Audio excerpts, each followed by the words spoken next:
We are the people. Take a look at this, fan. This news is making waves behind the scenes at Rangers. Hot news that just reached us here at Ibrox. No one saw this coming. Information leaks on the web. Ianis Hargai makes a last-minute decision and takes the fans by surprise. I bring it to you firsthand, but before that, make sure to leave your like so you don't miss future Rangers news. Here's what's happening. Ianis Hargai makes financial sacrifice for Rangers after pressure from players and board on Philippe Clement. It seems that the situation with Ianis Hargai at Rangers has finally come to a resolution, and it looks like it took a lot of pressure to make it happen. According to the Daily Record, Hargai agreed to give up a clause in his contract that would have granted him a significant pay raise in order to rejoin the main squad of the Rangers. But how did we get to this point? According to information from October 1st, the 25-year-old Romanian midfielder was reintegrated into training with the first team as part of a deal to end the stalemate that had left him sidelined with the B team. Hargai gave up the salary increase he was entitled to after a certain number of games,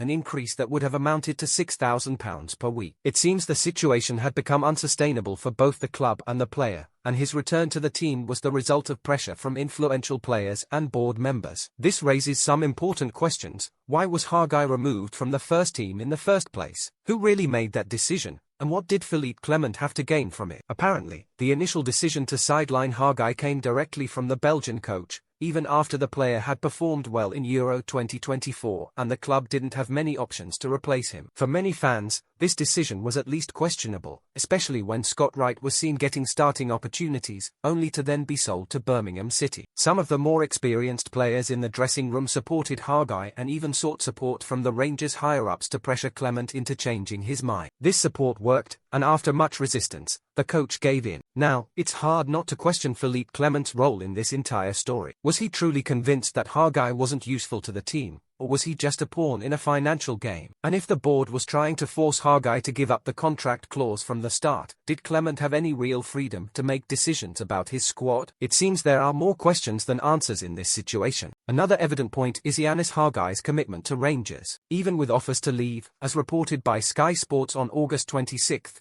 he chose to fight for his place at the club. He showed a willingness to make concessions, and now he's done it again. If he manages to prove his worth on the pitch, he'll come out of this situation even stronger in the eyes of the fans. On the other hand, for the coach and those above him, like John Gilligan, who, according to Sky Sports Scotland on September 24th, admitted to hiding behind Clement as a sort of spokesperson, this episode does not project a very positive image. It seems there was a lack of transparency, and the fans deserve to understand what really happened. Now, we want to know your opinion. Fans, do you think Hargai made the right choice by giving up the pay raise to return to the team? Is Philippe Clement in control, or is he just a puppet for the board? Leave your comment, because your opinion matters, and we want to know what you think about all of this.